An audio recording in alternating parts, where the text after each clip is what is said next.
esse texto de Atos 11 é o texto de Cornélio, né? Sim. O Cornélio orou a Deus, Deus respondeu, mas ele não era salvo. Sim.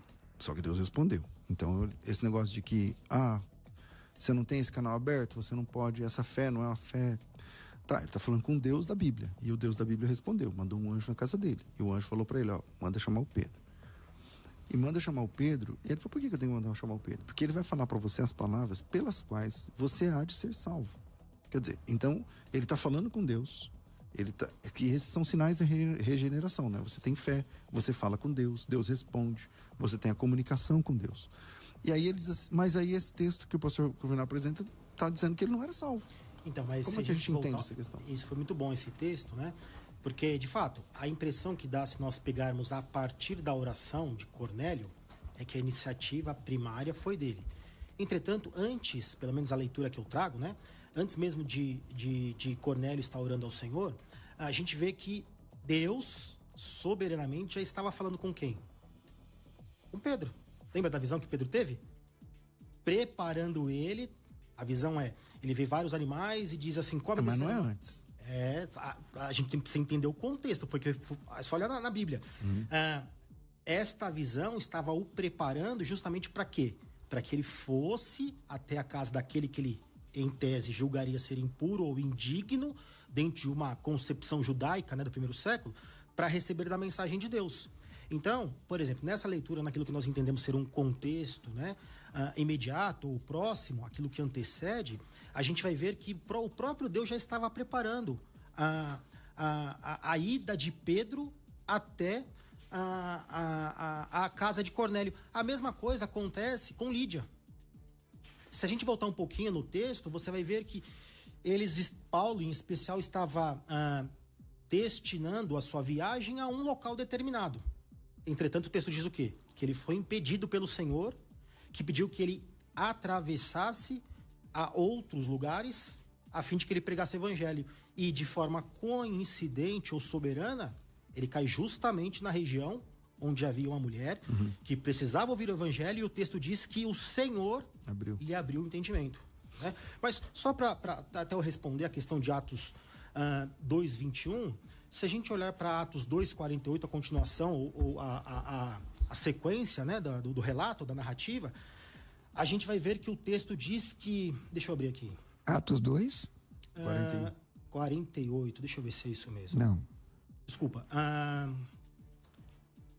38. Compungir seu coração, ele diz assim, né? Arrependei-vos, cada um recebereis. Aí o texto diz lá no 41, desculpa. Então, os que aceitaram a palavra foram batizados, havendo um acréscimo de 3.000 pessoas.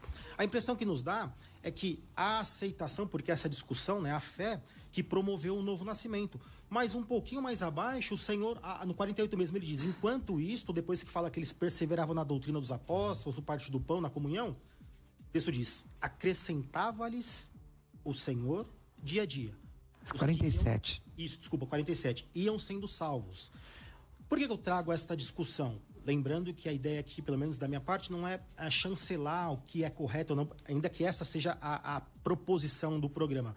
Mas é mostrar que esta tensão, pelo menos na minha visão, ela não anula ambas as partes. Existe uma tensão. O Senhor pede que a gente se arrependa, entretanto, entendemos que para que o homem se arrependa, necessariamente ele precisa receber um presente de Deus, uma nova disposição espiritual, né? E o texto que geralmente a gente fundamenta, um texto bem conhecido, o pastor já citou, é o texto de Efésios, capítulo 2. O texto diz, né, no versículo 1, ele vos deu vida. E quando é que ele nos deu vida? Que vida é essa? Só pode ser uma vida espiritual, uma nova disposição espiritual. O texto continua. Ele vos deu vida quando? Quando estávamos, ou estando vós mortos nos vossos delitos e pecados. Então é com base em especial neste texto de Efésios que nós entendemos que estávamos numa disposição espiritual não condizente com uma resposta ativa de fé, e de forma graciosa o Senhor nos deu uma nova disposição, vida, porque aqui não pode ser uma vida biológica, só pode ser uma vida espiritual. E no versículo 5 ele continua esse mesmo raciocínio. Estando nós mortos nos nossos delitos, nos deu vida juntamente com Cristo. Aí ele conclui, né? Conclui não, ele discorre. pela graça sois salvos, e juntamente com ele nos ressuscitou. E aqui eu sei que a discussão não é sobre se as duas ressurreições são físicas ou não, mas até para que a gente entenda, né, a profundidade desse texto. É aqui, por exemplo, que nós fundamentamos que a primeira ressurreição é física. Só estou mostrando a coesão, pelo menos, né? Não estou querendo convencer ninguém, mas da onde nós partimos. Estávamos mortos, que morto? Que morte espiritual. Tanto que o texto diz que quando ele nos deu vida, perceba que existe quase que um paralelismo aqui. Ele diz, ele nos ressuscitou. Que ressurreição é essa? Senão uma nova disposição espiritual. Aí ele diz no 8, porque pela graça sois salvos. É um presente de Deus, mediante a fé. Fé é a instrumentalidade. Entretanto, o texto diz, e isto, né, o pastor Gruminel é um excelente professor de grego, salvo engano aqui é tuto, né? Isto não vem de vós. O que não vem de vós? A graça ou a fé? A graça. Não, isto é o que está mais próximo do objeto. Deixa eu achar de novo aqui. Pela Bíblia diz, pela graça sois salvos, mediante a fé, isso não vem de vós, é dom de Deus. O que é dom de Deus não é a fé no texto, mas a graça. Porque mostra, desculpa, pastor, interpelá-lo, se o senhor me permite, ser aparteado, este texto de Efésios 2, ele está dizendo que a graça é uma dádiva de Deus e instrumentação da manifestação da graça é a fé. Romanos 10:17 diz que a fé vem pelo ouvir a palavra de Deus. Até se me permite assim continuar discorrendo, esse texto de Efésios, se ele for tirado dentro do contexto, referendo à pregação somente para salvos, quando a pregação deve ser ofertada a todos, a pregação deve ser ofertada a todos para que aqueles, como diz o texto que o irmão citou, no capítulo 2, e no versículo 44, todos os que creram estavam juntos. Ora, existem aqueles que não creram. O texto, quando fala de receber a Cristo, os verbos estão no presente, estão na forma ativa, inclusive, pastor César Cavalcante. Quer dizer, o sujeito realiza ação. O sujeito que realiza ação, quem é? Quem é o sujeito ali? É a pessoa que ouviu a palavra, entregou o seu coração a Cristo. Como é que eu posso entender que ele foi regenerado antes de arrepender-se? Qual é o texto, assim? Essa é a minha questão. Porque o texto diz...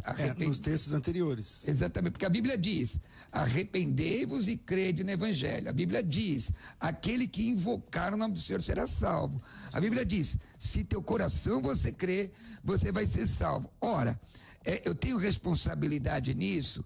O arrependimento vem antes de ser regenerado, como eu posso nascer de novo antes de entregar a minha vida a Cristo? Okay. Não me vejo lógica nessa assertiva. Vamos lá, no verso 8, eu já vou passar a palavra para o reverendo, mas pela graça sois salvos, desculpe, mediante a fé, isso não vem de vós. Ora, aí você pergunta, isso é a fé ou a graça, né? Então, nada disso vem de nós, né? Nada vem de nós. A graça também não vem de nós. Você fala, não, é a fé. Não, e a graça vem de nós. Se a graça também não vem de nós, perde o sentido ele falar isso não vem de vós. Mas parece que ele está falando isso não vem de vós, é todo o conjunto, que é ser salvo pela graça através da fé. E esse processo não vem de nós, é dom de Deus, é presente de Deus. Mas aí o senhor está com a palavra. Sim, assim, eu estou tentando pelo menos agora respaldar, né, da onde eu parto, na questão gramatical. Eu não tenho competência alguma para debater na questão do grego, eu sou apenas um curioso, mas gramaticalmente a gente usa, por exemplo, vamos falar do português porque é uma tradução ali literal, não há ali uma acomodação dinâmica. Mas quando nós usamos isto, é para aquilo que se refere mais perto. Eu não digo assim, isso é minha caneta, eu digo isto está perto de mim. Embora nós entendamos que não só a fé, mas a graça é um dom de Deus, o texto aqui, pelo menos no sentido gramatical, a gente tentando tirar, né, neutralizar as nossas preferências teológicas, ela está dizendo daquilo que está mais próximo, né? E existem outros textos que eu estou tentando me recordar aqui que dizem que creram aqueles que foram destinados. Eu tenho os textos aqui, eu posso ajudá-lo. Atos 13. Atos 13, né? Então, assim, esse texto de Efésios é um texto que ainda que a gente a gente se esquive, pelo menos momentaneamente, de discorrer em relação ao se o isto, né, ao tuto, ele se destina à graça ou à fé. Mas o texto está nos dizendo que esta vida nova, esta regeneração, esta nova disposição espiritual, ela foi dada enquanto nós estávamos mortos. Aí eu pergunto, e é uma pergunta retórica, mas para que a gente reflita, né? Que morte era essa que nós estávamos? A gente precisa responder isso. Porque o texto, ele é categórico, ele diz, né? Vou até abri-lo novamente aqui. Ele vos deu vida, estando vós mortos nos nossos delitos e pecados. Eu não consigo, ainda que eu me esforce no sentido mais acadêmico, né, da dialética, eu não consigo ver uma outra explicação para que a regeneração, ou para que a regeneração não preceda a fé, porque nós estávamos, o texto é muito claro aqui, né? Mortos. Que morte é essa? Só Não, pode ser uma morte. Você fala no ele nos deu vida, né? Nos deu vida, exato. Não seria o caso de João 5,38? O que diz João 5,38? Vamos abrir aqui. Eu tô falando meio de cor também, mas eu vou conferir. Vamos lá. João 5,38 ou 39, eu tô inseguro, mas vamos lá. Não, é 40. 39, 40. Examinais as escrituras, porque julgais nela ter vida eterna. E são elas que testificam de mim. Contudo, não quereis vir a mim para ter vida. Ou seja, pelo menos na exegese de Jesus Cristo, o nosso Salvador, Certo. ele está dizendo o seguinte: para você ter vida eterna, primeiro você tem que vir a mim. Isso. Se não vier, Se você não vier a mim, você não vai ter vida. Aí ele fala assim: vocês ficam procurando coisas na Bíblia, analisando a Bíblia texto por texto, buscando vida eterna. Só que a Bíblia é um livro que fala de mim.